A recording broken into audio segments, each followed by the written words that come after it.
Una vegada vàrem venir aquí al museu i el que em va cridar més l'atenció va ser la imatge de Sant Roc. Bé, la imatge de Sant Roc no, el gos de Sant Roc, que va ser quan el vaig veure de més a la vora. Si us hi fixeu bé, aquest gos porta una cosa en el morro.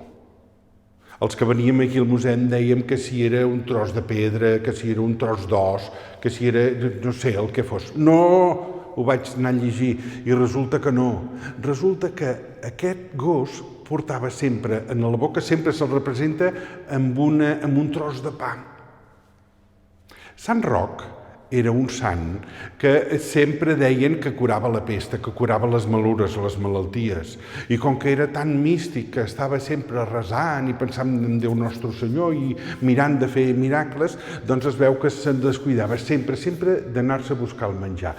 I el gos era el que, per intercessió divina, doncs ja tenia l'instint cada dia al dematí de sortir d'allà on dormien i se n'anava en aquesta casa, l'altra, fins que li donaven un tros de pa. I el tros de pa no se'l menjava pas ell, no? Sinó que li portava a Sant Roc. I era tot el que Sant Roc menjava. Això és el que el gos de Sant Roc porta en el morro. En el bec no, que dic, en la boca. El pa de Sant Roc. I Sant Roc, ja ho sabeu, és no patró d'Arenys, que el patró d'Arenys és Sant Zenon, però Sant Roc és molt estimat aquí a Arenys, tant que se li ha fet vot de vila. Cada any per Sant Roc, que és el 16 d'agost, es fa festa grossa. Per què? Doncs perquè aquí a Arenys, temps hi va haver una pesta en la qual diuen i expliquen que va morir molta gent, moltíssima gent, i tothom demanava a Déu Nostre Senyor que ens salvés de la pesta, que fes fora la pesta, que fes fora la malura. I Déu Nostre Senyor va fer fora la malura. I expliquen que això va ser que a partir d'un 16 d'agost, que era el dia de Sant Roc, doncs ja no hi va haver més morts. I quan la gent va veure que era a partir del dia de Sant Roc, varen pensar que Sant Roc els havia curat de la malura, havia fet fora la pesta d'Arenys. De manera que d'ençà de llavors, i d'això fa a la ratlla de 400 anys, o potser una mica més i tot, d'ençà de llavors us dic que aquí a Arenys a Sant Roc se li ret vot de vila. I el dia de Sant Roc és festa grossa.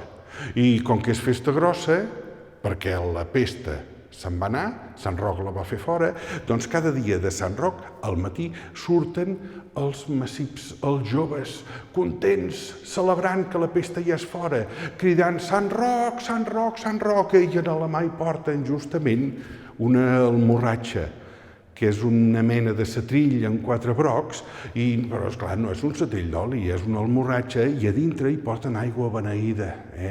I el fàbrega, la guarneixen amb el fàbrega, i amb aquesta aigua beneïda, i cridant Sant Roc, ja us dic, van ruixant a tothom qui es troben, recordant l'alegria que es va tenir aquí a Arenys, quan Sant Roc va fer fora la pesta, fa molts anys, no sé quants. Bé, ja ho miraré. Aniré a la biblioteca i ho llegiré, perquè allà, en els llibres, hi és tot.